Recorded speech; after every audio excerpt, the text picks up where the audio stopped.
Bonjour à vous tous et bienvenue. Aujourd'hui, je vous emmène à la découverte de Brenouille. Brenouille est un bourg de 2065 Brenouilloises et Brenouillois et se situe à l'ouest de Pont-Sainte-Maxence aux abords de la départementale 200 qui mène de Tiverny à Compiègne. Le bourg fait partie du canton de Pont-Sainte-Maxence et de la communauté de communes des Pays d'Oise et d'Alatte, la CCPOH. Brenouille a eu beaucoup de noms jadis, parfois similaires, mais je vais vous donner les plus importants selon moi. Le premier nom connu est comme Brenoillo en 843, puis comme Villa Berulfi en 937, In Bernulia Villa en 1131, In Villa Bernosa en 1182, Apud Bernuil, Brugnoul, Brenouille vers 1580, Brenouille déjà en 1603, Brenonville, Brenouille-sur-Oise pour devenir enfin le Brenouille d'aujourd'hui.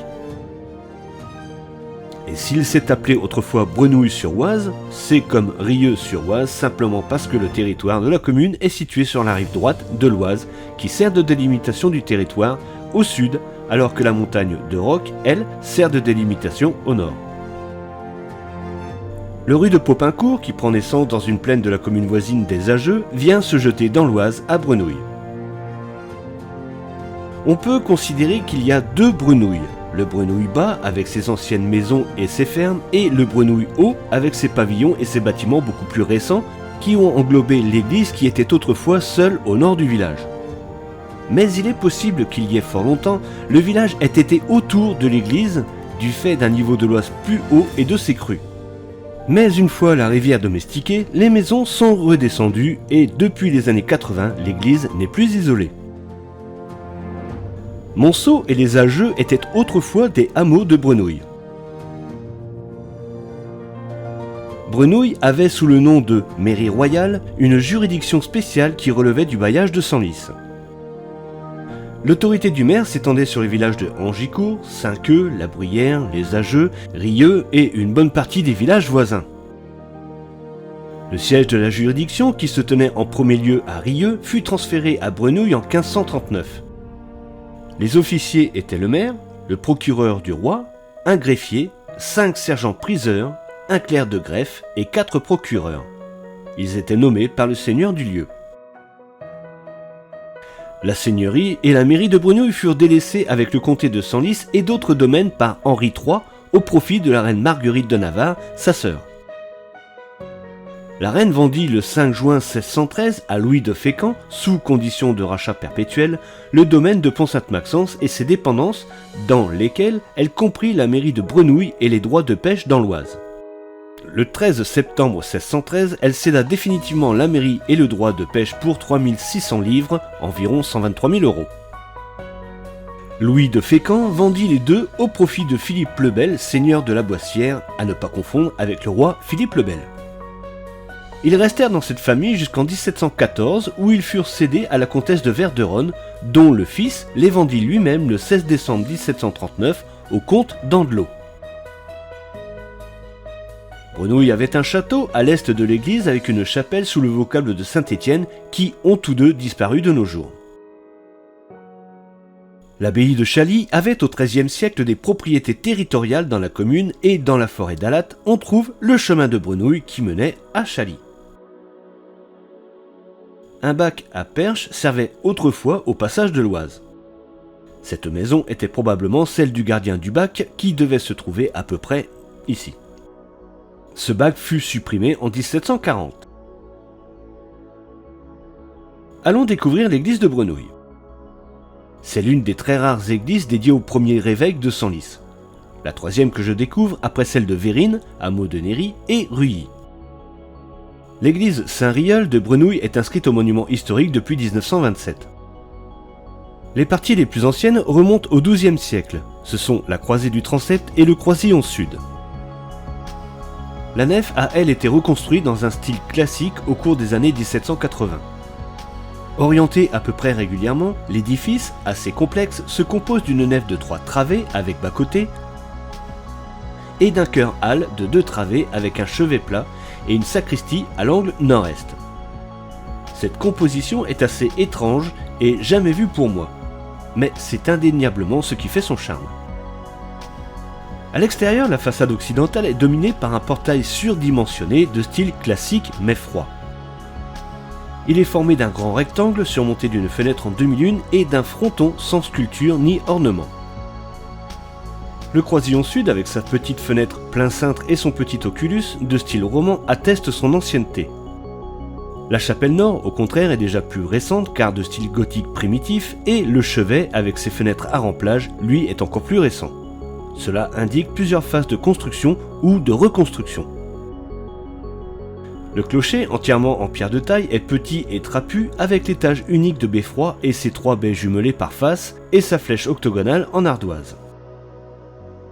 Il comprend 2 cloches, ce qui est assez rare, une cloche de 1777 nommée Catherine Geneviève qui a chuté en 1987, heureusement sans gravité, et qui a été restaurée et remise en 1999 avec la nouvelle cloche, Gisèle Martine, qui elle fut installée en 1988. Le coq du clocher, qui servait de cible à certaines personnes désireuses de le voir tourner sur lui-même en lui tirant dessus, a été remplacé par un autre flambant neuf en juin 2016.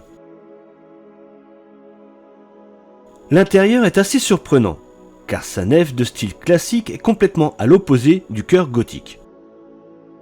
La nef de 3 travées est claire, et cela grâce aux oculi qui servent de fenêtres dans les bas-côtés. La nef est voûtée en berceau en plein cintre et les bas-côtés simplement plafonnés. Le chœur, lui, est voûté d'ogives avec de belles clés de voûte et de nombreuses parties colorées. La croisée du transept accueille le trou de cloche et encore une corde, car oui, les 2 cloches sont encore parfois actionnées à la main. Le chœur a subi une très belle restauration grâce à l'association Patrimoine, Art et Tradition qui ont fait appel à des professionnels du bâtiment qui ont fait un travail remarquable. Un ferronnier a même créé une serrure spéciale pour cette porte avec une grenouille en référence à Saint Riol qui imposa le silence aux grenouilles lorsqu'il prêchait du côté de Reuilly. Comme dans la chapelle nord, totalement restaurée, ou les oculi et certains vitraux qui ont eux totalement été recréés.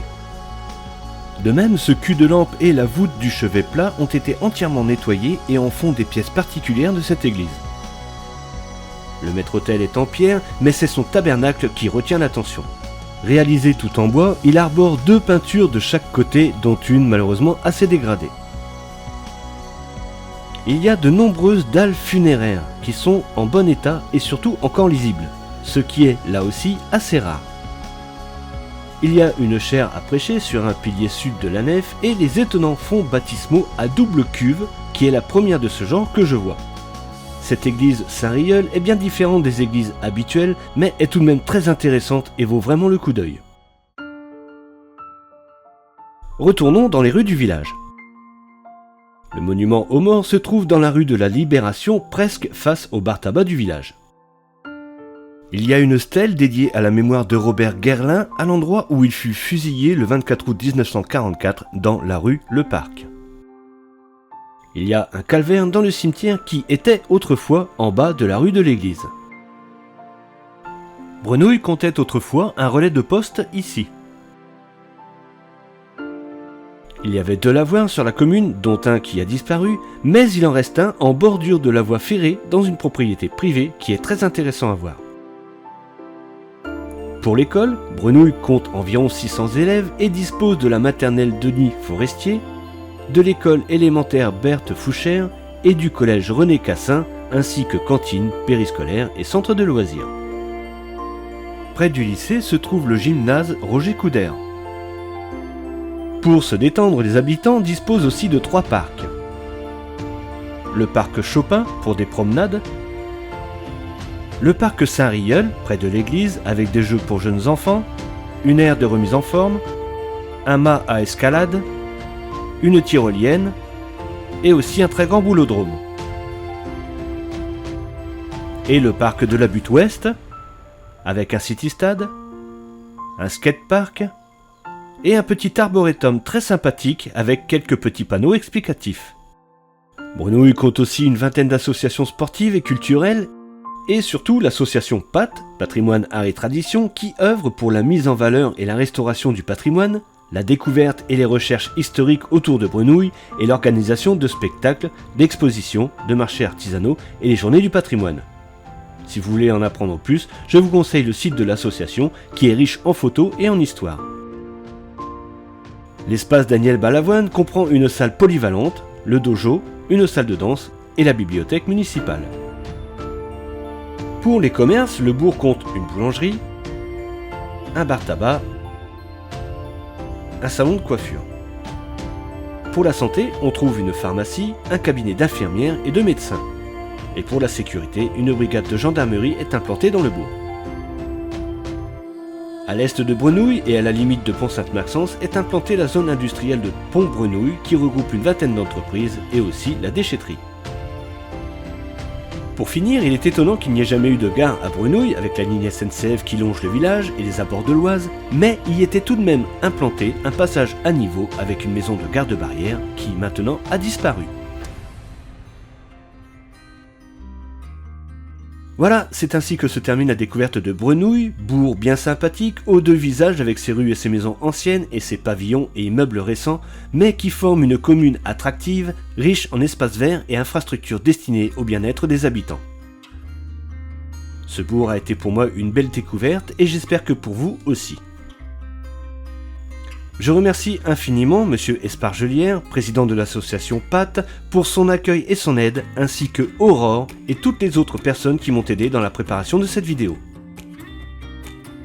On se retrouve bientôt pour une nouvelle découverte d'un village de l'Oise et en attendant, n'hésitez pas à partager, commenter et mettre un j'aime si cette vidéo vous a plu et n'oubliez pas de vous abonner et d'activer la petite cloche pour ne pas manquer les prochaines découvertes. A bientôt! Au revoir Brenouille.